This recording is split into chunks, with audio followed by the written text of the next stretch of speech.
ถ้าทุกคนเข้าใจคำว่าแล้วก็เห็นตามความเป็นจริงว่าสิ่งทั้งหลายทั้งปวงเบิดทุกอย่างว่าต้นไม้ภูเขาดินฟ้าอากาศฤดูกาลต่างๆคนสัตว์มีความเกิดขึ้นเป็นธรรมดาแล้วก็มีความแตกดับเสื่อมสลายตายไปเป็นธรรมดาถ้าทุกคนเข้าใจแค่คำนี้นะจึงคำว่าไม่ควรเข้าไปยึดมั่นถือมั่นเห็นไหมความสุดโต่งหมายถึงความจากใดกว่าโมจากรวยกว่าโมจากมีอำนาจข่มเหงโมนี่มันก็ถอยลงมาทั้งตัวถ้าทุกคนเข้าใจคำนี้เด้สิ่งทั้งหลายทั้งปวงมีความเกิดขึ้นเป็นธรรมดามีความแตกดับเป็นธรรมดาอันบุคคลทั้งหลายไม่ควรเข้าไปยึดมั่นถือมั่นนี่นะมันก็สิฟังเข้าใจกันตัวว่าคนเฮามันเกิดมาแค่หากินซ้ำตายนึง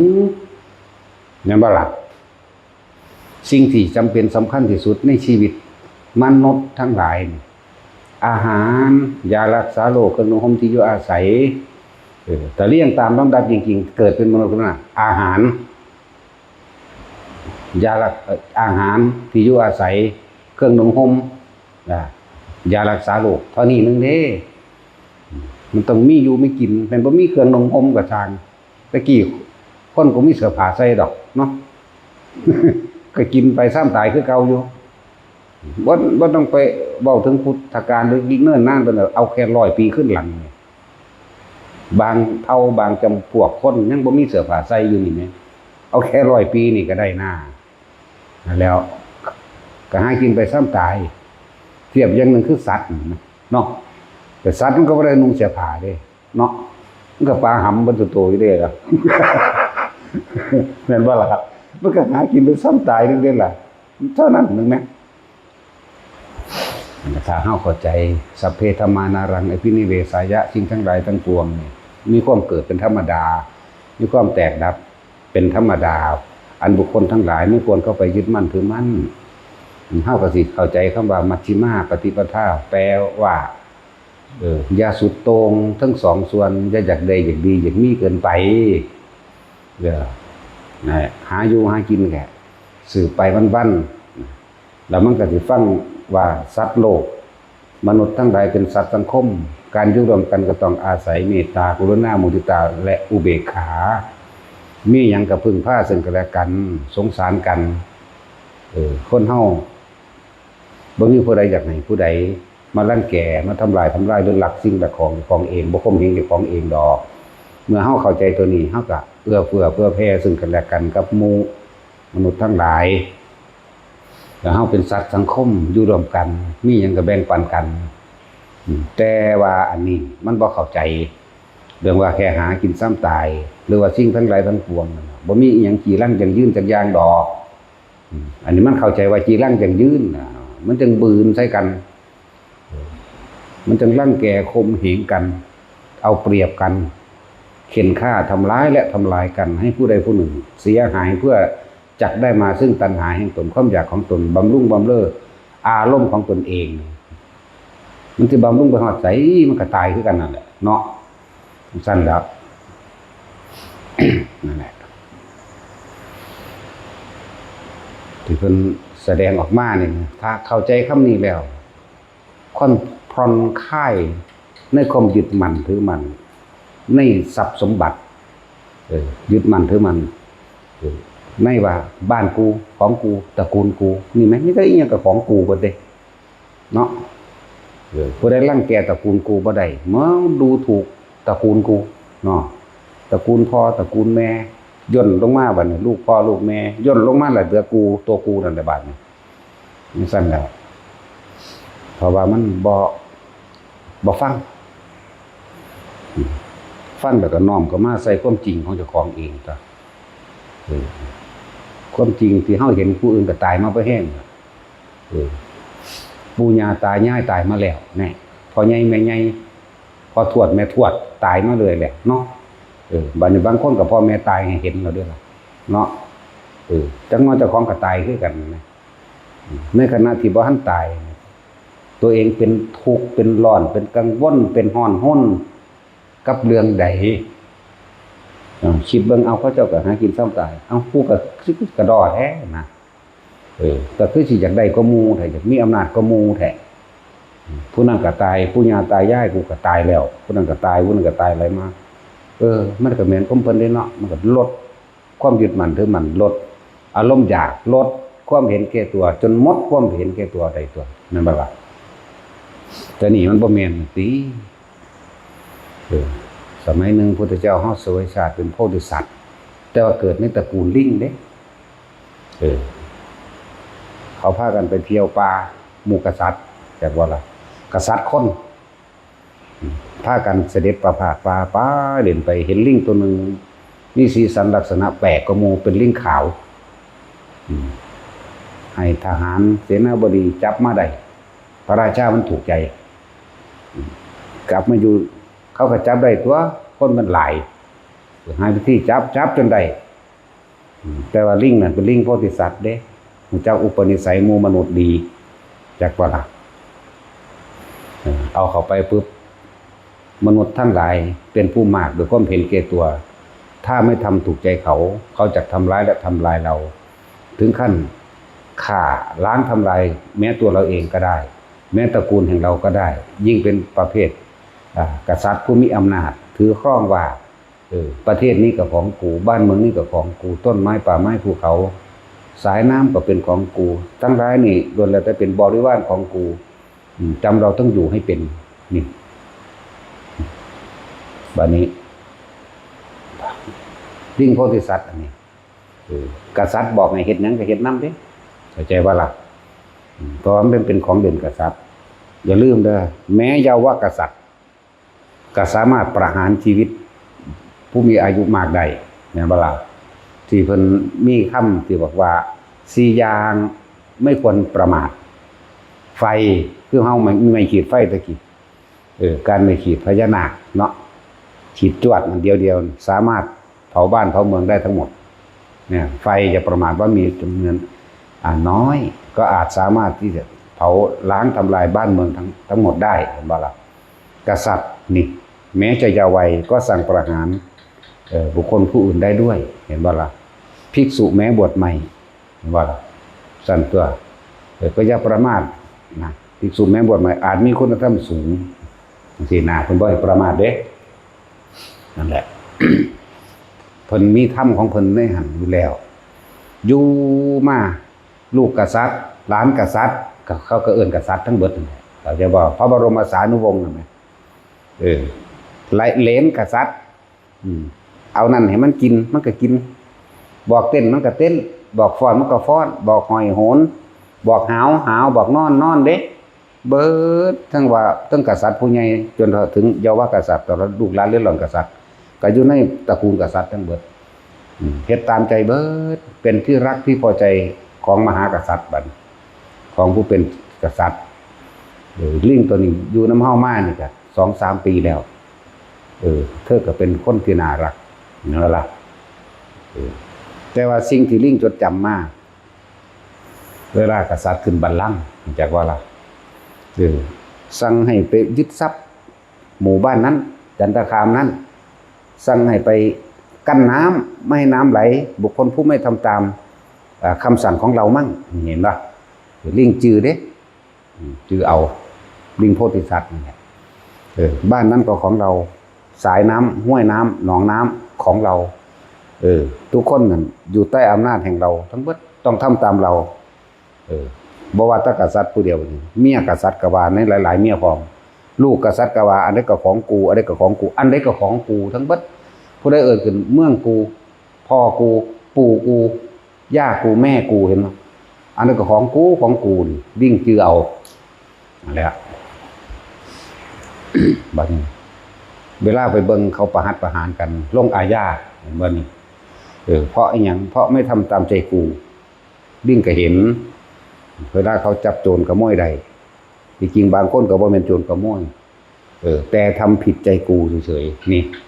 ก็เอาเขามาประหัตประหารดิ้งก็เบิ่งเกิดความยังสลดสังเวชในตนเองเด้3 ปีต่อมา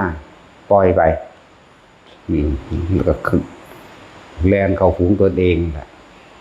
พวกบริวารทั้งหลายก็ถามเจ้าไปอยู่จังไดเจ้ากินจังไดเจ้าอยู่จังไดดูร่างกายอ้วนท้วนสมบูรณ์ดีแต่ว่าล่ะแต่ว่าจิตใจไม่สมบูรณ์เพราะยังความสลดใจสังเวชที่เกิดขึ้นเพราะว่าเห็นการกระทำของมนุษย์ผู้เห็นแก่ตัวหรืออีหยังกับของกูและของกูแม่น้ำลำธารมันเกิดเองกับของกูไปยึดเอาเห็นบอกความเห็นแก่ตัวป่าไม้ต่างๆกับของกูไปยึดเอาใส่กำลังคนไปร่างแก่ผมเห็นกันเอาเขาก็เห็นคนป่าหรือคนถิ่นเขาอยู่ของเขาอยู่แล้วก็ไปยึดเขามาเป็นทาสมาเป็นบริวารแล้วก็ว่านี่เขตป่าของกูห้ามผู้ใดลุกล้ำยึดสายน้ำยึดภูเขายึดห้วยหนองคลองบึงเป็นของกูเบิดนั่นแหละ พวกลิงบริวารทั้งหลายมาถามเป็นทั้งใดเดี๋ยวบางเจ้าคืออุดมสมบูรณ์ดีแข็งแรงดีจังสันจังสี่อย่าว่าไปเลยเขาเอายังให้กินก็กินตามเขาเขาให้เฮาเต้นก็เต้นเขาให้ฟ้อนก็ฟ้อนเขาให้ห้องวุ้กวิกก็ห้องไปตามเขาเขาให้ล่ำก็ล่ำตามเขาเพราะนั้นเขาเข้าใจว่ามนุษย์ทั้งหลายเป็นเจ้าของชีวิตเรานั่นขนาดตัวเองเกิดในป่าแท้ๆอยู่เฉพาะนี่แท้ๆก็ยังเอาลิงนี่ว่าลิงกูของกูสมบัติกูนั่นแหละเขาบ่ได้มีความสุขหรอกอยู่ในหันแต่ว่าเขาเห็นทุกข์ทั้งหลายที่เกิดขึ้นแก่มนุษย์แต่ว่าเราอยู่เป็นอยู่กับร้อนให้เป็นอยู่กับเย็นให้สบายความหมายลิงก็เว้ากันนั่นแหละ เพิ่นก็สรุปคำลิงที่สอนกันเองเห็นบ่อย่าว่าเลยมนุษย์นี่ล้วนแต่เห็นแก่ตัวแล้วก็เลวทรามต่ำช้าที่สุดยิ่งกว่าสัตว์เดรัจฉานซะอีกเหมือนพวกเรานี่แหละก่อนที่จะเป็นสัตว์เดรัจฉานก็เป็นมนุษย์ซึ่งทำลายล้างผลาญซึ่งกันและกันมาก่อนพวกเฮาทั้งหลายอย่าเห็นแก่ตัวเด้อหากินแต่เพียงอิ่มอย่าเก็บอย่ากักอย่าขังไว้ว่าเป็นของตนลิงสอนกันมนุษย์ทั้งหลายเหล่านั้นไม่รู้จักว่าคำว่าไม่มีอยู่จริงเขาไม่รู้ขนาดลิงยังหูจักอนิจจังทุกขังอนัตตาเห็นว่าล่ะแสดงว่าเพิ่นสอนเรื่องพระนิพพานมันแม้เป็นเดรัจฉานพุ่นล่ะแต่ว่าพระท่านมีใครเข้าใจอยู่ซื่อแต่ว่าโตเพิ่นเองรู้แล้วแต่เพิ่นเป็นลิงอยู่พุ่นถ้าได้ก็สร้างเขาเอาเรื่องของไม่มีอยู่จริงเพิ่งไม่รู้จักอมตะเรื่องนิพพานแล้วนี่เข้าใจว่าล่ะสัตว์ได้นั่นส่วนยังเลวกว่าสัตว์กับคนนี่ล่ะเนาะแต่ก่อนที่ไปเป็นสัตว์กับคนนี่ล่ะเลวกว่าอยู่แล้วเห็นแก่ตัวคนน่ะนั่นแหละก็คือว่ามนุษย์ทั้งหลายหากินใช่แค่ว่าแต่หากินเพียงแค่อิ่มหาเก็บยึดมาเป็นของกูทุกอย่างล้วนแล้วแต่เป็นของกูทั้งหมดเพราะเขาไม่รู้ว่าสิ่งทั้งหลายไม่มีอยู่จริงมันบ่ธรรมดาเด้ลิงได้เนี่ยเว้าจากวันลึกซึ้งเขายังอยู่เด้อเขาไม่รู้ว่าสิ่งทั้งหลายทั้งปวงนั้นไม่มีอยู่จริงเขาว่าไม่รู้ว่าสิ่งทั้งหลายนั้นมีความเกิดและคือเปลี่ยนแปลงและแตกดับสูญสลายเป็นธรรมดาเขาไม่รู้เพิ่นเตือนในฝูงลิงด้วยกันเองนั่นแล้วเพิ่นว่าให้พวกเฮาน่ะหากินแต่เพียงแค่อิ่มเด้อจะเก็บจะง่ำจะกำออกมาไว้แล้วก็หวงแหนเมื่อมีการหวงแหนแต่มีการรักษามีการรักษาก็ต้องมีการทิ่มแทงทำร้ายซึ่งกันด้วยหอกคือปากซะก่อนต่อไปก็หอกกิ่งดีขากันจริงได้บัดนี้เห็นบ่ล่ะเหมือนพวกเฮานี่แหละที่แรกก็มีเรื่องซุบทำลายกันทั้งปากก่อนเนาะเอาไปเอามามันอดใจบ่ไหวก็ทำลายทั้งร่างกายถึงขั้นฆ่ากันได้เลยแล้วนั่นแหละลิงเพิ่นสอนกันกินเพียงอิ่มเด้ออย่าแย่งอย่าซิ่งซึ่งกันและกันเถอะแต่เอามาเก็บแล้วมันจะเป็นของกูมันสิหวงแหนมันสิทำลายกันได้ลิงทั้งหลายเลยย้ายหนีเข้าไปสู่ป่าหิมพานต์ไกลๆพุ่นคือบ่เข้ามาใกล้มนุษย์อีกนั่นแหละเพิ่นไปแนะนำสั่งสอนหมู่พวกบริวารของเพิ่นเองลิงสอนอนิจจังทุกขังอนัตตาได้ลิงสอนคำว่ามนุษย์ทั้งหลายไม่รู้ความเปลี่ยนแปลงมนุษย์ทั้งหลายไม่รู้ว่าสิ่งทั้งหลายทั้งปวงไม่มีอยู่จริงนิพพานเลยผู้ใดเข้าใจจุดนี้ได้นะไม่จักว่าล่ะ คือบ่กลับมาเกิดอีกบ่อยากได้หยังอีกคือบ่เข้าไปยึดมันถือมันในสิ่งทั้งหลายทั้งปวงแต่ว่าชีวิตมันมีอยู่นี่ตอนนี้แค่หากินหาอยู่ไปโดยบ่ทำร้ายเบียดเบียนให้ผู้ใดผู้หนึ่งเสียชีวิตและทรัพย์สินตลอดทั้งมนุษย์และอมนุษย์ทั้งหลายสบายแล้วจักว่ามันปลอดภัยแล้วใจนี่บ่กังวลแล้วบ่มีความกังวลบ่ไผสิมาตีมาฆ่ามาทำลายพอเฮาบ่ไปฆ่าไปทำลายไผนั่นแล้วขนาดลิงยังสอนแบบนี้ได้นั่นแหละ ลิงกว่าโพธิสัตว์มันประกาศโพธิญาณจักว่าล่ะหนทางสู่ความสำเร็จหนทางสู่ความสำเร็จคือหลุดพ้นออกจากวัฏสงสารนี่ว่าโพธิญาณนั่นแหละญาณะแปลว่ารู้โพธิก็คือความสงบร่มเย็นสุดใดสู่ความสงบบ่มีดอกนั่นบ่ความสงบนี่แปลออกไปปราศจากความคิดนึกความอยากได้อะไรอยากเป็นนี่ละเอิ้นโพธิญาณจักว่าซั่นแหละหลายๆขนาดเพิ่นเป็นสัตว์เดรัจฉานแท้ๆเพิ่นก็ยังสามารถรู้อันนี้ได้เนาะเว้าแต่เรื่องสัตว์เลยที่เพิ่นนั่นก็ได้ตัวเรื่องความเสียสละแม้นพญากวางทองมันเสียสละเอาชีวิตเจ้าของแทนนางกวางทองกวางตัวนั้นมันทองมันมีลูกมันสิออกลูกแล้วยิงเร็วๆนี่แหละเอาชีวิตเจ้าของไปแลกคืนกษัตริย์ก็สลดใจตัวเนาะโหกูเป็นคนแท้ๆกูสิมาโหดเหี้ยมกับแท้นะขนาดนี้เขาเป็นสัตว์เดรัจฉานกูน่าอายสัตว์เดรัจฉานแท้น้อนี่เอาชีวิตของผู้อื่นมาเลี้ยงชีพของเจ้าของเองเห็นแก่ปากเห็นแก่กินนะสัตว์ละอายก็เลยประทานอย่างนี่สัตว์เดรัจฉานพญากวางสอนให้คนมีเมตตานั่นบ่ล่ะนั่นเดียวเป็นจังซั่นแหละแล้วพวกเฮาอีหยังอาศัยแต่ตัณหาขาดแต่กันเนาะนั่นซั่นแหละแม่นคือว่าบ่ล่ะคนซุมื้อพระพุทธเจ้าเฮาเพิ่นเล็งไว้บ่เรื่องการรับบัตรมันบ่แม่นรับง่ายๆเด้เพิ่นเล็งไว้ต่อไปพุทธบุตรพุทธชิโรรสของเราในการข้างหน้าถ้าเฮาบ่รับเป็นตัวอย่างเอาไว้ในบัดที่อนาปินติกะเศรษฐีเป็นผู้สร้างเข้าใจบ่นี่พุทธบุตรสาวกแห่งเฮาสิหาที่อยู่ยากเพราะคนจะเป็นเจ้าของป่าป่ามันเกิดเองมาแต่ใดแต่ได้แล้วโคตรพ่อโคตรแม่มันพวกนั้นมันเลยมาปลูกไว้ดอกเนาะพวกสันดานหมาพวกนั้นบ่ได้ปลูกไว้ดอกโอ้ยมันต้องเร็วกว่าสันดานนรก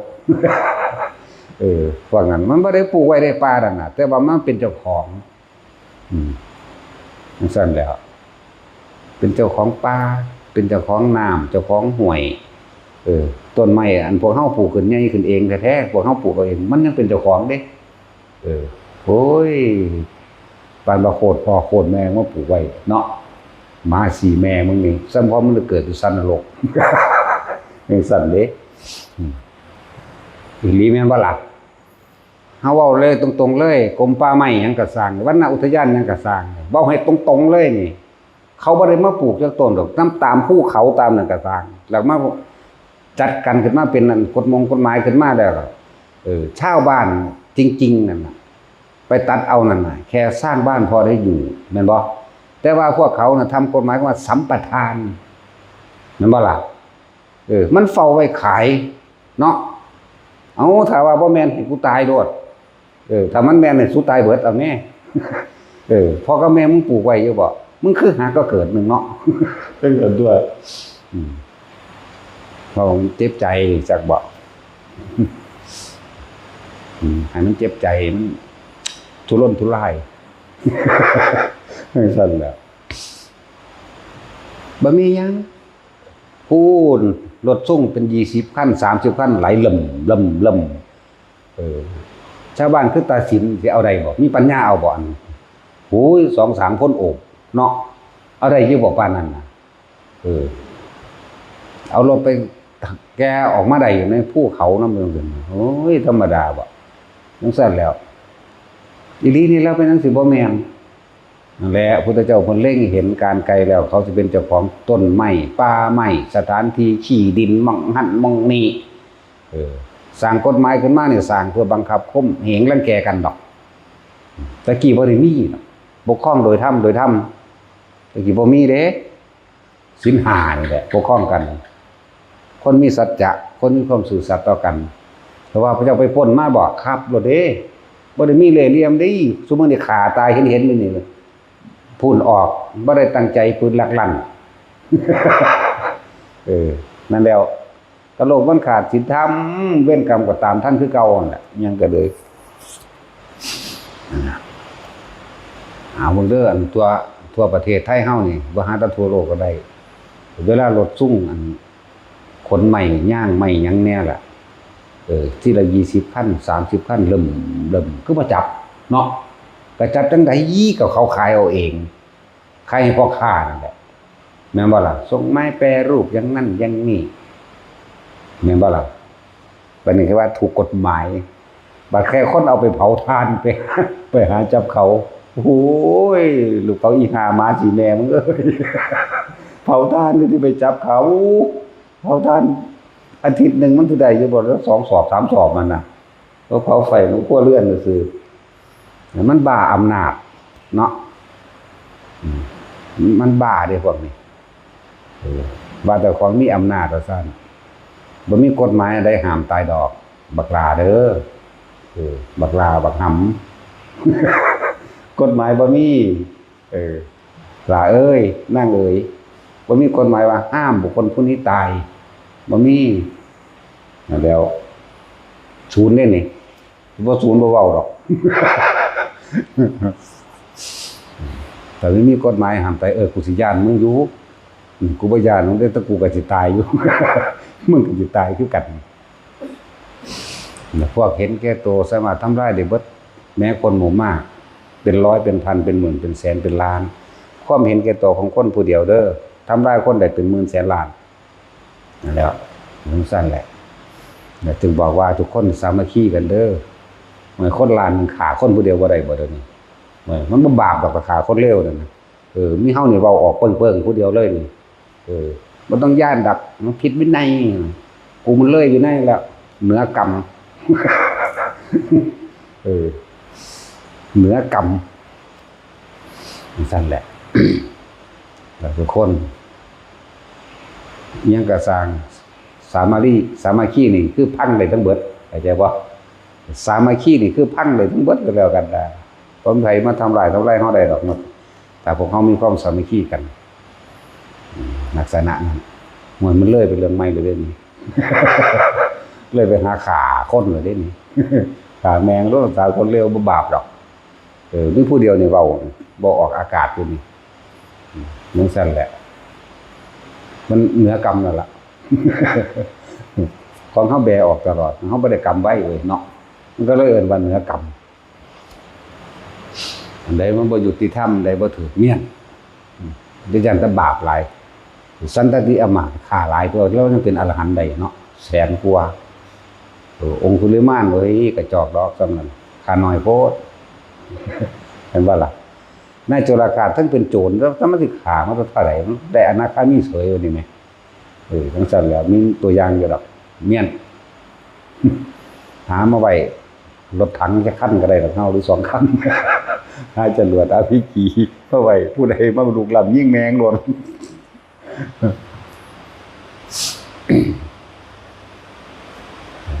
ความเห็นแก่ตัวของคนแทนที่สิคนที่มีอำนาจแทนที่สิเอาใส่อำนาจใส่หน้าที่ใส่การงานเป็นไปในทางที่สร้างสรรค์และมีประโยชน์เข้าใจว่าล่ะให้มันออกจากจิตใจของเจ้าของพาคนพัฒนาทั้งด้านจิตใจกับเข้าไปพัฒนาวัดว่าอารามสถานที่โรงเรียนโรงพยาบาลหรืออบรมศีลธรรมยังก็ว่าไปตัวเนาะให้พาไปจังซี่หรือมีโครงการนั้นนี่ชักชวนกันไปทำบุญหรือช่วยเหลือน้ำท่วมหรือบุคคลทุกข์ยากบ่ว่าสิข้าราชการส่วนใดก็สร้างสามารถทำได้ทั้งเบิดแต่ว่าคือว่ากันว่าใจเนาะใจที่เห็นแก่ตัวซอยไผบ่ได้ใจที่เห็นแก่ตัวนี่เห็นแก่ตัวอวดอ้างอำนาจว่าตัวเองมีอำนาจเฮ็ดบ่ได้เด้คนนี้เพราะว่าอัตตาตัวตนความเห็นแก่ตัวขวางไว้เบิดคือมีแต่สิเอาเปรียบอย่างเดียว แต่ว่าถ้าคนมีจิตใจเอื้อเฟื้อโดยในตัวของมันเองยศถาบรรดาศักดิ์และตำแหน่งนั้นด้วยใส่ที่เป็นประโยชน์ได้มากที่สุดประโยชน์นี่เป็นประโยชน์กับผู้คนหมู่มากพร้อมนี่แหละ จักจูงจักชวนกันออกเงินกันซื้อรถโรงพยาบาลให้สถานีอนามัยนั่นนี่ก็น่าเฮาก็พากันเฮ็ดดีเนาะหรือจักจูงจักชวนสร้างวัดสร้างว่าก็ว่าไปซื้อรถโรงพยาบาลสร้างโรงเรียนก็เฮ็ดไปเนาะไปทั้ง4เด้จังมันจังสิเป็นอันนี้ใส่อำนาจมาข่มเหงผู้บริสุทธิ์มีจักหัวบ่มีทางมันกล่าวว่าคำว่าผู้บริสุทธิ์อยู่แล้วท่านตัวภาษาคนนอนน้ำเมียอยู่เลี้ยงลูกอยู่เนาะยังทรงหวดรถอยู่ดีว่าดีนี่ก็ย่อสอท่านเบิดพวกนั้นนั่นแหละความเห็นแก่ตัวให้ได้ทุกอย่างฆ่าพระพุทธเจ้าก็ได้ฆ่าพระอรหันต์ก็ได้ฆ่าพ่อแม่เจ้าของก็ได้ยุ่งยงคนแตกแยกก็ได้เด้อยุ่งทรงแตกแยกก็ได้เด้ผมเห็นแก่ตัวตัวอย่างมันก็มีมาอยู่แล้วเลยสักเทวทัตพยายามทำลายพระพุทธเจ้าแม้บางภพบางชาติเห็นบ่เทวทัตเกิดเป็นคนพระพุทธเจ้าเฮาเกิดเป็นลิงเขาไปลบกันในระหว่างเมืองพระราณสีกับเมืองอีกเมืองหนึ่งไปลบกันบัดนี้เทวทัตหนีทัพย่านตายบักฮานะเห็นไหมย่านตายหนีทัพออกมามานอนสลบอยู่ลิงตัวนี้หาแนวมาให้กินเกิดกำลังแล้วหาแนวมาให้กินหาน้ำให้กินมันตกหลุมพร้อมเด้ตกคือไปตกหลุมพร้อมได้นี่ขึ้นบ่ได้ยิ่งตัวนี้สัตว์เครือไม้ลงไปให้ปีนขึ้นมาได้ให้ปีนขึ้นมาได้เพิ่นก็เบิดแห้งคือกันลิงก็เบิดแห้งคือกันแต่ว่าเทวทำมันนั่นหูเมื่อก่อนอยู่ดีเกิดอยากกินลิงมึงดูฮะคนซอยชีวิตมันคักๆเลยศาสตร์หมานี่เนาะโอ้ยมันต่ำมันสูงโพดมานี่ตอนนี้มันก็อยู่ในนรกอยู่แล้วเนาะต้องได้ตัวมันอยู่ในนรกพุ่นเด้เอาก้อนหินมานี่ทุ่มใส่หัวลิงหวังสิเอาไปกินเด้นะลิงก็พอดีสติปัญญาไว้เนี่ยพลิกตัวออกนิดนึงแต่ว่าถืออยู่นิดนึงเหมือนกันจึงแล่นขึ้นกกไม้ได้แต่ว่าถึงขณะนั้นยังมีความเมตตาและกรุณามหาศาลเด้ลิงอีกแล้วลิงพระพุทธเจ้าเฮานี่แหละขึ้นไปตามเครือไม้ป่าไม้คือพระเจ้าสิบอกทางให้เทวทัตนี่ออกจากทางอาจจะบ่นี่ให้กลับบ้านเมืองเจ้าของเองโดดใช้งานนั่นโดดใช้งานนี่ไหลไปตามป่าเพิ่นก็ย่างนำย่างนำจนว่าไปถึงทางว่าออกได้แล้วเห็นบ่นี่ส่งคนพวกนี้แล้วก็กลับขึ้นมาได้บัดอันนี้ก็เข้าในเมืองไปเข้าไปฉีดตัวพระราชาอีกคือในกองทัพเขาถามกันว่าแม่ทัพนี่ไปไสจักบ่ล่ะแม่ทัพว่าโอ้ยถูกปิดล้อมจังซั่นจังซี่เขาว่าเด้มันได้ทัพแตกตั้งแต่มันหนีแต่ท่านได้ลบพุ่นเด้บักห่านี่โคตรหามึงนี่ซั่นแล้วว่าสิด่าโคตรบ่ได้มันหนีทัพก่อนสิถูกตีแตกมันย่านปล่อยให้ทหารเขาลุยเอาเองเมื่อมันบ่มีแม่ทัพดอกคนเฮามันใจถอยเด้เนาะถอยตัวนี้พระนุย่านเขาขาเขายิงปืนนี่ตูมแล่นหัวปักหัวขวมมาเลยมาตกในหลุมมันนี่แหละแล้วลิงนี่เลยซอยขึ้นทางทหารเขาสอบกันบัดนี้แล้วไปใช้มาโอ้ยทัพแต่หนีสู้เต็มที่สู้บ่ไหวได้เลยต้องมาเนี่ยแล้วเขาก็เสื้อไปก่อนที่แรกเดี๋ยวบอกต่อมาก็มากุเรื่องขึ้นว่าตอนนี้ทัพมาเนี่ยตอนนั้นทัพแตกมากไปตกมาไปเห็นพญาลิงเปลือกตัวหนึ่งเป็นผู้มีรูปร่างสวยงามคุยขนแบบนั้นบัดนี้มึงดูไปบอกพระราชาเนี่ยพระราชาว่าก็เห็นดีเห็นงามด้วยก็เลยว่าให้พอจื้อทางใดบอกว่าทางลิงพญาลิงนั่นอยู่ทางใดได้พากันไปแต่จนไปหาวิธีจับและแวดล้อมได้ที่กิ้งนั่นน่ะมันจะขาลิงมันเป็นตัวพระราชาว่าผู้ใดได้กินลิงตัวนี้ สิมีชีวิตยืนยาวเป็นอมตะจักว่าล่ะนั่นพระเจ้าตอนนั้นแรกกับปัญญาอ่อนอยู่คือกันนั่นแล้วก็พ่อเพิ่นนั่นแหละ ตอนก็ดีแต่สมัยนี้เป็นพ่อเพิ่นจักว่าล่ะแต่สมัยนั้นบ่แม่นนำจนจับพญาลิงอันนี้ได้ เมื่อจับได้แล้วเขาก็เอาไปทำความสะอาดให้มันมีกลิ่นหอมว่าเขาสิกินนั่นแหละความหมายเขานั่นในตอนนั้นนะบำรุงเลี้ยงเขาอย่างดีลิงอันนั้นก็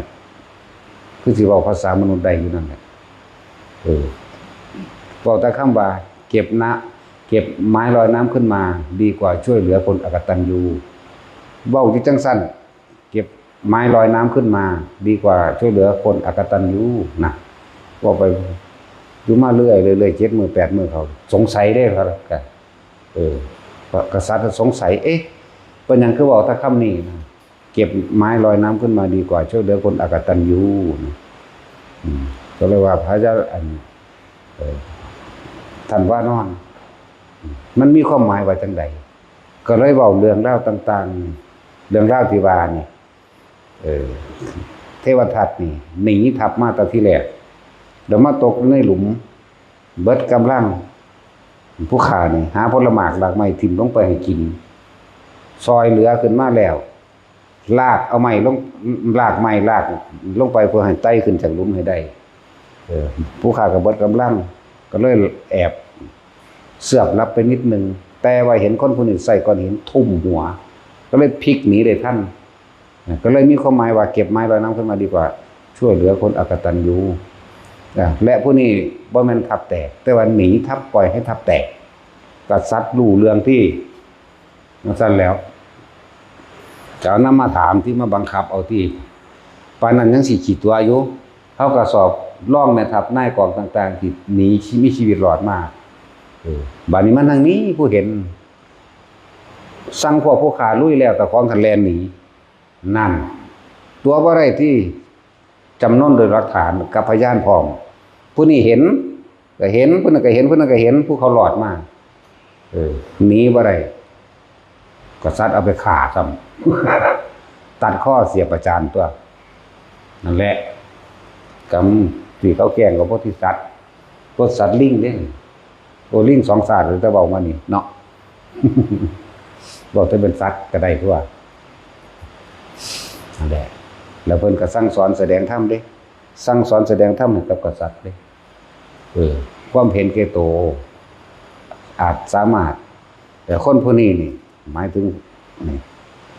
ในความเห็นแก่ตัวขนาดคนที่ช่วยชีวิตชุบชีวิตเอาไว้ขึ้นมาแท้ๆก็ยังอาจสามารถจะเอาชีวิตของผู้เขาไม่กินแต่โกหกทำให้ผู้อื่นเดือดร้อนวุ่นวายไปด้วยคือโกหกพระราชานี่ว่าถ้าได้กินเนื้อของข้าพเจ้าจะมีอายุยืนเป็นอมตะตัวข้าพเจ้าเองก็ตายแล้วคนที่กินฉะนั้นแล้วจะไม่ตายนี่ไหมแม่นบ่ล่ะตัวข้าพเจ้าเองก็ตายฉะนั้นแล้วผู้ที่กินจะไม่ตายทุกอย่างในโลกนี้ไม่จีรังยั่งยืนทุกอย่างในโลกนี้ล้วนแล้วแต่มีความแตกดับเป็นธรรมดานี่ก็ลิงแสดงธรรมอีกกษัตริย์สำนึกได้คือกันปึ๊บแบบนี้เดี๋ยวนี้เลยยกเมืองให้ลิงคล้อง7 มื้อแต่ลิงคนบ่เอาดอก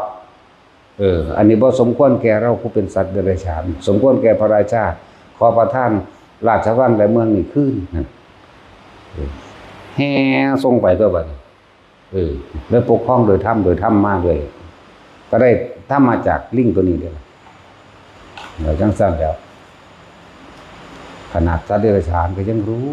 เหมือนกันกับเรื่องของนกยุงนั่นแหละแต่กี้สมัยนี้มันอายุยืนเด้ตะกี้เนาะคนพยายามฆ่านกยุงอยู่จนถึง7 ชั่วอายุคนก็ยังบ่อาจสามารถฆ่าได้แต่ว่าโดยฤทธิ์แห่งกามนายพรานนี่อย่างละมันชื่อว่าไงล่ะตาโปน บักตาแดงนี่ล่ะเอานกยุงหน่อยตัวเมียไปเลี้ยงไว้ใหญ่แต่ฟ้อนล่ำให้เพื่อฝึกฟ้อนล่ำให้จังซั่นแหละตามธรรมดาแล้วเขาก็เว้าไปนั่นแหละสร้างที่บ่ฟังควรช่างเวลาตกมันด้วยกามราคะเกิดขึ้น แรงใดจะเสมอด้วยแรงกามไม่มีเห็นบ่คนเฮาฆ่ากันแต่ก็เพราะว่าเรื่องกามตัวแย่งผัวแย่งเมียนี่ฆ่าได้เบิดเด้เนาะ ขนาดสร้างอยู่ในอำนาจของนายควานช้างช้างที่ไม่กลัวขอเป็นเพราะอะไรเพราะแรงกามบ่แม่นแรงกรรมกามเวลามันตกมันย่านหยังอยู่บ่ล่ะมันฟังอยู่บ่ล่ะนั่นแหละเขาก็เลยเอานกยุ่งไปเลี้ยงใหญ่ฟ้อนลำเป็นแล้วเดินทางไปปกติแล้วนกยุ่งนั่น ก่อนที่ออกหากินตอนเช้าบินขึ้นสู่ปลายไม้ที่ตัวเองนอนนั่นแหละทำความเคารพนอบน้อมก็คือว่าอุเทจนันจักกุมารเอกราชานั่นแหละพระอาทิตย์เป็นพระราชาองค์เดียวที่ให้แสงสว่างนี่ก็ว่าไปแต่ว่ามันลงตบใต้โดยนามัตตุพุทธนังนามัตตุโพธิยาปกป้องคุ้มครองของเองนั่นคือการระลึกถึงเอานกยุ่งเข้าไปคิดถึงพระพุทธเจ้าได้เหรอแม่นว่าสัตว์พอเข้านี่มันเป็นอะไรก็นึกว่าได้แม่นว่าสัตว์แต่สินเคยนึกถึงอยู่บ่นามัตถุอยู่บ่เจ้าดูได้สำนั้นก็ดีอยู่ดักว่าตาสินคือจังหอยจังมือจักน้ำสางว่าคนรุ่นใหม่มือจักว่าเนาะเห็นตะมือน้อยนึงได้อันวิทย์นรกมานั่นน้อยซ้ำนี่แหละกำไว้จังกันสำนั้นหนึ่งเด้จะเข้าใจได้ว่าจะสิไปสวรรค์นี่นาคือจังเฮาเกาะอันนี้นั่นเห็นตะมือน้อยซ้ำนี่แหละแม่นไผนอนนะคือเป็นมือคนหรือบ่แม่นคนนอนนะขนาดนั้นเด้อแหละได้นกยุ่งอายุถึง700 ปีตอนเช้าจะบินขึ้นไปนะมัตถุพุทธนังนะมัตถุโพธิญาณนะโมนุตตังนะโมวิมุตติยาทุกเช้าและก่อนนอนก็เหมือนกันที่เฮายินเสียงของแง้วๆนั่นน่ะนั่นแหละเขาก็ทำความนอบน้อมพระพุทธเจ้าเหมือนกันทุกมื้อเฮ็ดจังซั่นบัดนี้นายพรานมันฉลาดเด้มันหูจักแรงใดที่จะเสมอด้วยแรงแห่งกามไม่มี ขนาดสร้างตกมันแท้ๆก็ยังบ่อยู่ในอำนาจของขอเนาะทรัพย์ปานใดมันก็บ่เก็บเด้ถ้ามันได้กินตัวเมียล่ะจังซั่นก็นั่นแหละเวลามันติดสัตว์ย่านไผอยู่บ่ล่ะหมาก็มาเถอะนะเนาะเห็นบ่ฆ่าโป่งกันน้ำทางกัน เถอะนะมันบ่ได้ย่านเด้ไปกวนมันแม่ตอนมาเข้าได้เซิงถามมันข้าวโป่งแล้วใครแน่จักว่าล่ะมันกัดคนเด้เอาแม่ลองเบิ่งแม่จะข้าวโป่งบ่แล้วพวกนั้น มีจักก็ดักวันเกิดหมามาหลายคนมาหลายศาสตร์ออกไปก็ดี นั่นแหละในมือหนึ่งนายพรานมันเดินทางไปถึงแล้วก่อนที่นกยุ่งสิบินขึ้นทำความนอบน้อมดวงอาทิตย์แต่ก่อนใส่สัจจะนั่นแหละดวงอาทิตย์ก็เลยต่อมาก็มาใส่ความระลึกนึกถึงนามัตถุพุทธนังนะมัตถุโพธิญาณแต่ว่าสมมุติว่าเพิ่นนี่6 โมงเช้าต้องบินขึ้นสู่ปลายไม้แล้วห้องแง่วๆบ่อันทั้งนี้เอานกยุ่งมาล่ำไว้ตั้งตี 5พี่ล่ำไปดิหัวใจราคะเกิดขึ้นที่ความดำกฤษณาเกิดขึ้นปิดบังปัญญาอันที่เคยกระทำมาเกิดความหวั่นไหวในเสียงนกยุ่งอันนั้นเพิ่นก็เจิดลงมาหาเขาที่ตะเกานั่นน่ะบ่วงก็บ่รัดปืนยิงก็บ่แตกธนูก็สายขาดหลายอย่างที่บ่อาจสามารถทำลายผู้ที่ทำความนอบน้อมพระพุทธเจ้าได้บ่ล่ะบัดนี้นี่ที่มื้อนั้นบ่ว่าดิที่กินเขามาดักเอาเจ็ดช่วยชีวิตอายุคนเราได้หนึ่งแต่ว่าจำบ่ได้เห็นบ่อันผู้ดักผู้แรกก็คือกษัตริย์พระราชาตายไป7 ชั่วราชการบ่ด้วยความโกรธเกลียดโมโหที่ว่าเมียเจ้าของตายเพราะอยากกินเนื้อนกยุ่งทองอันนี้แหละก็เลยไปเขียนแผ่นทองจารึกเอาไว้ว่าผู้ใดได้กินเนื้อนกยุ่งทองแล้วสิมีอมตะไล่มาทุกกษัตริย์แต่ว่าองค์นี้บ่แม่นที่บัดก็แม่นอยู่คือกันบัดอยากกินอยู่คือกันก็เอานกยุ่งตัวเมียเนี่ยไปเป็นกับดักไปเป็นเหยื่อก็ถือกับดักเขาอีหลีที่บินวับลงมากับเพิ่นกับแพร่ลำแพนเกี่ยวกีบเขาที่เนาะฟังอยู่เพื่อเดียวมันก็เปรี้ยวใจเนาะอยู่คนเดียวเปลี่ยวกายไม้ชมป่าชมพุทธสารนาพันอันสดใส พวกแม่นแนวนี้ดอก ก็ปรึกษาด้านอันสดสวยมีต้นกุ้งต้นกิกและต้นกล้วยนาฏศิลป์เคยยินว่าเจ้าก่อน8ได้นี่สีสวยๆน่าชมสมประสงค์ก่อน8ปูนตั้งแต่แต่งก่อนครั้งแรกที่ป.5 หรือป.6 ประมาณนี้แหละสลับรับรองส่งเนาะแต่ศิลป์บ่รู้จักซ้ำเจ้าแต่งว่าจังไดก่อนตะกี้แปลว่าเป็นแมงปอปีกบางเจ้ากลางปีกสวยเนาะฝากบอกคอยด้วยคิดถึงมากมายหรือว่าได้เห็นว่าตัดสินเจ้าเป็นแต่คือว่าเบื้องหน้านะคุยลุยอยู่แบนเด้อนั่นแหละนกยุ่งก็เลยถูกจับได้ว่าไปหลงเสียงล่ำของนั่งนั่นแหละนั่งนกยุ่งอันนั่นแหละสุดท้ายแล้วเขาก็นำมาให้กษัตริย์ที่ไปจับมาได้แล้วก็มาเลี้ยงบำรุงไว้อย่างดี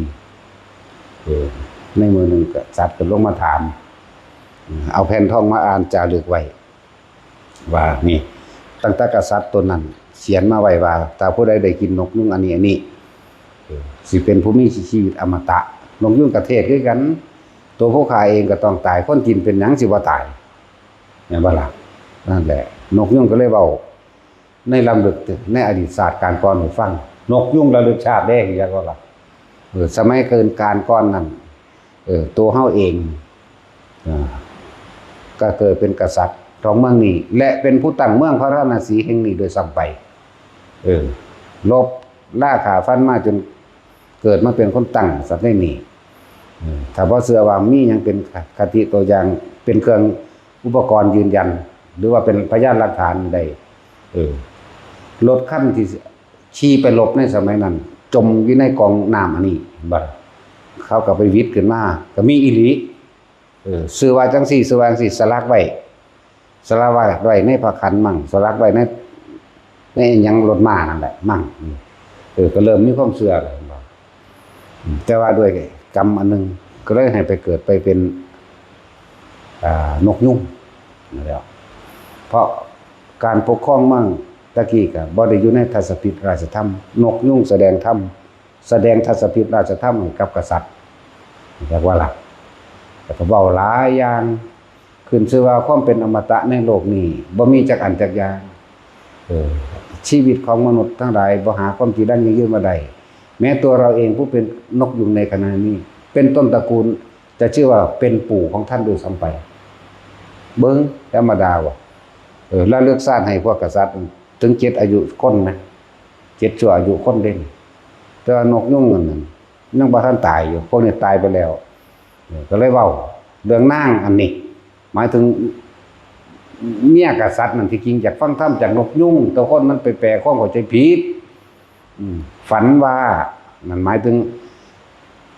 งกษัตริย์ชุดต่อไปผู้ต่อไปนี่กษัตริย์ผู้ต่อไปนั่นเป็นลูกของนกยุงฟังดีๆเด้อกษัตริย์ผู้ต่อไปนี่เป็นลูกของนกยุงเจ้าบ้านนี่นกยุงตะกี้เป็นคนสร้างบ้านแปลงเมืองมาเรียบร้อยก็ยกอันนี้ให้ลูกชายตัวเองก็ตายก็ไปเกิดเป็นนกยุงนั่นแหละนี่เพิ่นเว้าว่าจังซี่ลักษณะนั้น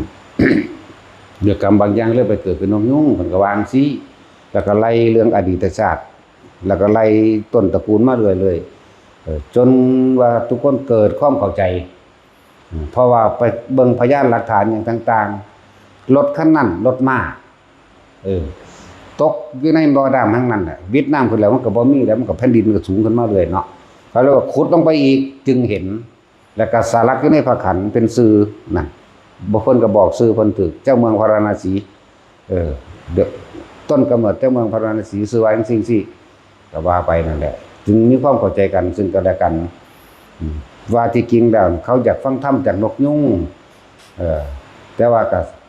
อยากฟังธรรมจากนกยุงผู้หญิงนั่นฝันเฮ็ดจังได๋น้อนี่ผู้ผัวคันเครียดก็เลยว่าพูดได้สลักใส่อันจารึกใบทองคำเอาไว้ว่าผู้ใดได้กินเนื้อนกยุงนี้จะมีชีวิตอมตะจักว่าล่ะเลยมีความเข้าใจผิดมาจนถึงทุกมื้อนี้ก็เลยเอิ้นกษัตริย์นี่ว่า ดูก่อนหลานเอ๋ยคุณได้ว่าธรรมดาเด้หรือสิเหลนหรือสิหล่อนไปคุณแล้วเนาะมันเจ็ดชั่วอายุกษัตริย์ตรงนี้และเพิ่นก็แสดงธรรมคำว่าเป็นอมตะไม่มีในโลกสิ่งใดเกิดขึ้นเป็นธรรมดาสิ่งนั้นแตกดับเป็นธรรมดาหาความจริงดังยิ่งยืนไม่ได้ชีวิตเป็นของไม่เที่ยงแท้แน่นอนนั่นอันซื่อว่าความตายตายตั้งแต่ในท้องก็มีเกิดใหม่ก็มีตายแก่ก็มีตายหนุ่มก็มีมันก็ไล่ไปแล้วเพิ่นก็สั่งสอนแสดงธรรมถ้าสอนเรื่องอนิจจังทุกขังอนัตตาใดรู้พระนิพพานก็แล้วกันนั่นแหละแต่ว่าสิเว้าเรื่องนิพพานตอนนั้นมันเว้าบ่ได้เห็นบ่ล่ะบ่มีตัวอย่างถ้าเว้าตอนเพิ่นมาบวชแล้วนี่เป็นพระพุทธเจ้าแล้วนี่นี่คือตัวอย่างบุคคลที่เสียสละทุกอย่างบุคคลที่เสียสละได้ทุกอย่างเพื่อผู้อื่นได้นี่คือบุคคลเช่นนี้นี่เห็นบ่ล่ะซั่นล่ะ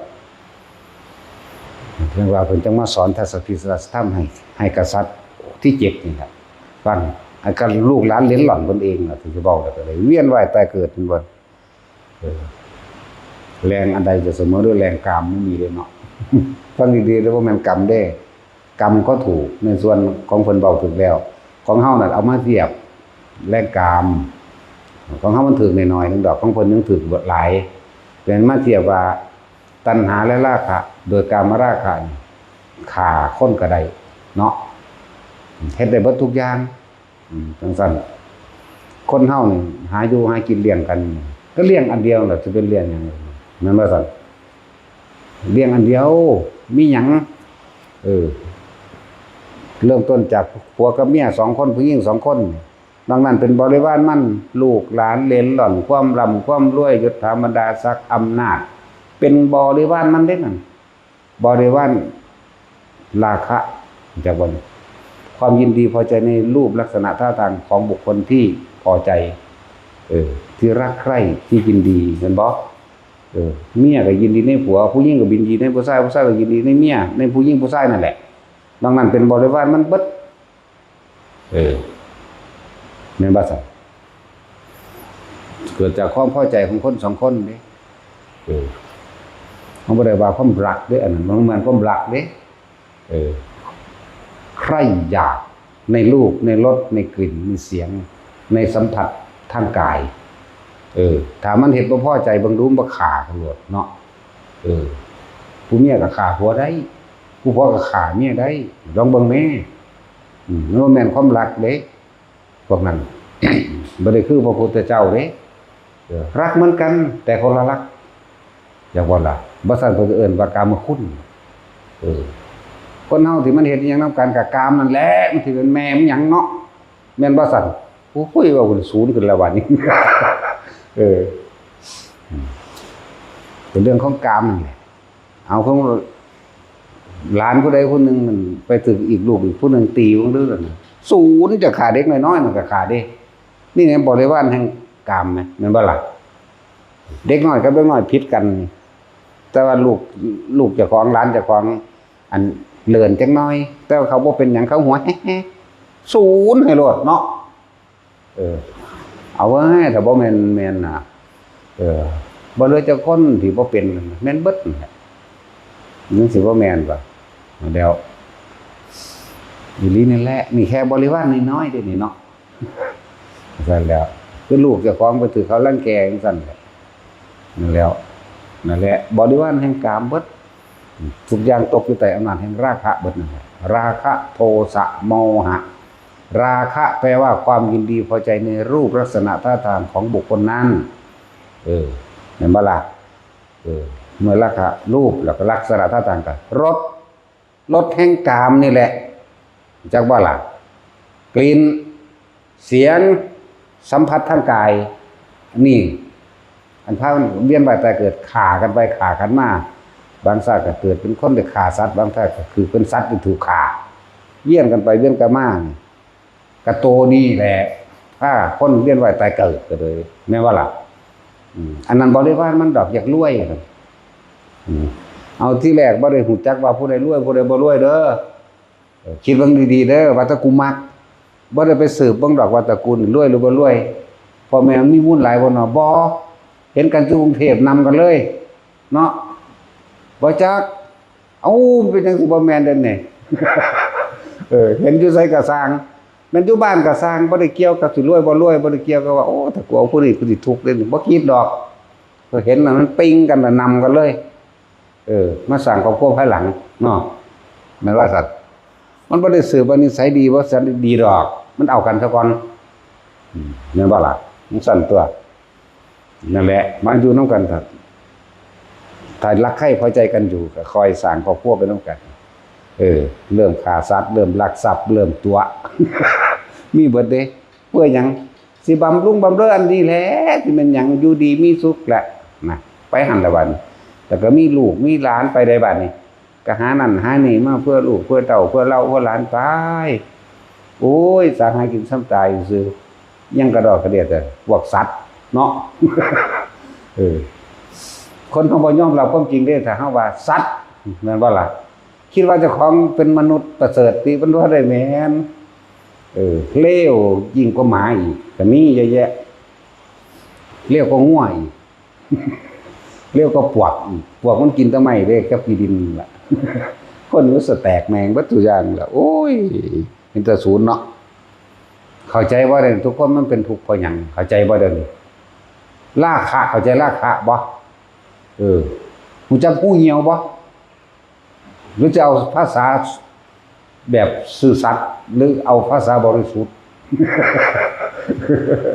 หูจักผู้เหี่ยวบ่เด้อผู้เหี่ยวผู้หญิงก็มีผู้เหี่ยวผู้ชายก็มีมันสิตายนำผู้เหี่ยวนั่นแหละเข้าใจบ่ล่ะว่าฆ่ากันเป็นฆ่ากันตายอยู่เพราะนั่นมาแย่งมาชิงทรัพย์สมบัติกันอยู่นี่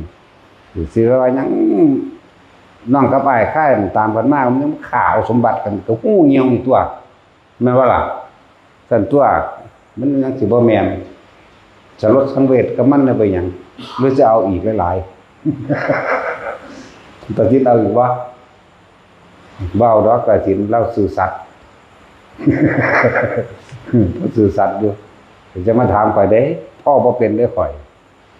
ว่ากูเอาหน่อยเป็นเด้ถ้าว่าได้พ่อ1,800,000นี่บ่พอเด้ จังซั่นแล้วตะทินเอาบ่ได้จักว่าล่ะแต่จุ้ยนี่ก็เอาว่าได้ว้ายเอ็ดเหตุนั่นหมดแล้วไปสั่นตัวฉีไล่ปันคือบ่ปากเจ้านี่ขี้ไล่เลยเลี้ยงลูกเขาเจ้าว่าจังไดเขาเจ้าเลี้ยงมางามๆเจ้ามันเลี้ยงขี้ไล่แหละเตเสะอยู่โอ้ยด่าทออุดหูอยู่เนาะแล้วยังกับเท็ดเท่งเด็กไป สาธิตเจ้าก็หลอกเขาของเจ้าก็คือกันตัวเลี้ยงเขาเจ้าเลี้ยงมางามๆลูกเขาเจ้าเลี้ยงมาได้คือฮิปโปดิไม่สั่นแล้วแหละพวกเขามันตกอยู่ใต้อำนาจกามราคะเบิดนั่นแหละเด้อตัวเดียวเลยบ่มีไผไปสืบเบิ่งไผดอกว่าตระกูลเขาเป็นแนวใดร่ำรวยบ่เรียนจบไสบ่แต่พอใจกันแล้วฟาดกันโลดนำเลยเนาะทั้งสั้นแล้วบัดนี้ก็เริ่มหาอยู่หากินนั่นนี่กันแล้ว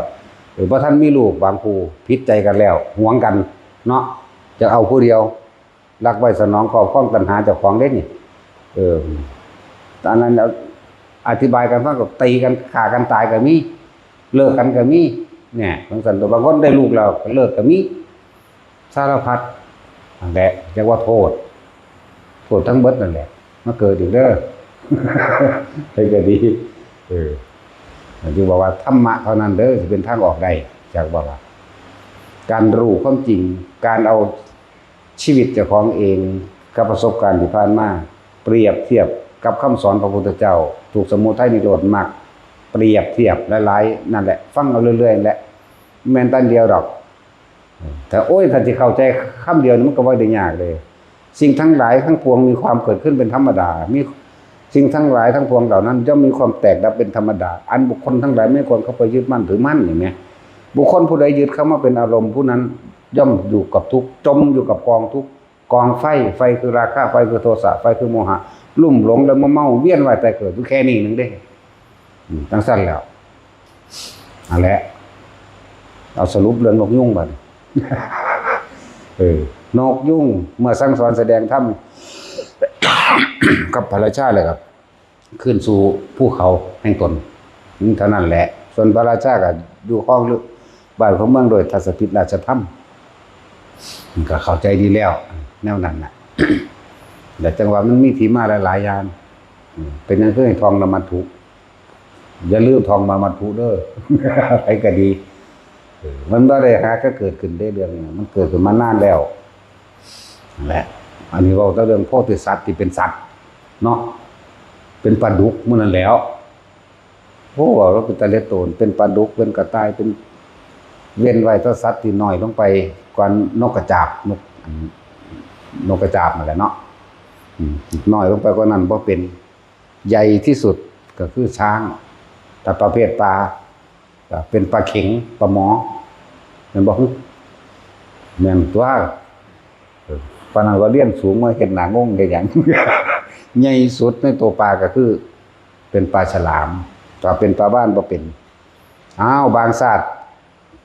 เอาพระอานนท์เป็นปลาบ้านได้บักใหญ่ปากขึ้นกินสัตว์เล็กสัตว์น้อยเขาเป็นที่เราเป็นหมื่นเป็นแสนบ่อิ่มบ่พอแต่ว่าพระพุทธเจ้าเฮานี่เป็นปลาฉลามนำไปสอนอยากบ่ล่ะสอนเอาปลานี่หรอกอย่าฆ่าสัตว์อดเอาใจก็ตายเถอะคอยเปลี่ยนภพชาติไปเป็นมนุษย์นั่นคือหูจักปลาฉลามไหมตอนแล้วแหละ สิเบิ่งดีๆเด้อพวกเฮาทำผิดมามากมายกามราคะบริวารของมันที่ระวังเริ่ม2คนระวังผู้หญิงกับผู้ชายมาพอใจกันแม่นว่าล่ะผสมพันธุ์กันซะบัดเนาะจากรวยอยากมียศถาบรรดาศักดิ์อยากมีอำนาจอยากมีเครื่องอำนวยความสะดวกสบายบริวารของอารมณ์ราคะของเองนั่นบ่ล่ะบริวารมันหนึ่งเด่นได้ลูกได้หลานมาบริวารมันเด่นแล้วก็ความมัวเมาโอ้แห่งสะอ่อนนี่บูดนั่นคักหลานมันกำลังตุ้งหนุงยืนว่า ปากมันก็เป็นตาสั่งเลยว่าอยู่ในอาการดูอีหยังก็ถือเก็บไปเบิดสมว่าอุ้มหลานอยู่นั่นรถนิพพานมากกูญาติมันอุ้มหลานแล่นหนีรถนิพพาน มันบ่ถิ่มรถมันบ่ได้ถิ่มหลานขึ้นนิพพานเด้อุ้มแล่นหนีรถนิพพาน เป็นว่าซั่นยายเกี่ยวก็คือกันอีนั่นนึงอีโนอีเนะเยอะอันนี้พ่อมันกันนั่นแหละเนาะลองเอาเขาไปใส่กันบัดนี้สิสะอ่อนของไผของมันเด้ของกูจังว่ายายเกี่ยวก็สิสะอ่อนหลานเจ้าของอีนี่ก็สิสะอ่อนลูกหลานเจ้าของกันเด้อุ้ยตุกติกตุกติกว่าเด้เนาะพอดีรถนิพพานมา2คน ผู้หุ้มลูกหนีรถนิพพานหนีไผหนีมันบ่กล้าขึ้นดอกเห็นบ่เอาอีหลีเป็นจังสิบ่แม่นดอกเด้ไผสิถิ่มแล้วมึงว่าเด้บ่ลงมึงก็ไปเกิดมึงเอาตัวอย่างหยังเนาะโยมันต้องใจเดียวขนาดนั้นเด้อหวยบ่ได้ว่าแต่พวกนี้มีลูกน้อยๆแล้วเนาะบ่ฮอดตาคอดบ่ฮอดอันยักษ์ขมูขี้พุ่นแล้วกระดานบักอามใหญ่อามตาปานนั้น รถที่บ้านไปแล้วลูกจับแขนลูกแล่นหนีรถที่บ้านอย่าไผเป็นห่วงโอ้ยขนาดนั้นมันก็เป็นเด้สิภาษาหยังกับซ้ำนี่ตุตะอยู่ไหนแม่ปากมันก็อ้อมๆเนาะแล้วอีนั่นก็ตาใสปิ๊งๆตาสิงยังเบิ่งนั่นสิงยังเบิ่งคนนี้อันนี้คือกันอย่างโตะเตะตุตะไปตั้งแต่เมบินยังเป็นตาหักเนาะ เมบินอยู่นั่นนะเดี๋ยวดินเอาขาตีดินตุบอู้ยสะอ่อนคือหยังเด้เห็นบ่มันก็ไปในอารมณ์เด้ ลองเบิ่งดูนั่นรถนิพพานมาแล้วเตรียมตัวเด้อไผก็เด้กูเตรียมอยู่แล้วกูสิอุ้มลูกกูแล่นหนีรถนิพพานกูบ่ไป แต่ว่าล่ะก็นั่นแหละเอาท่านประธานอันนี้บ่สนใจ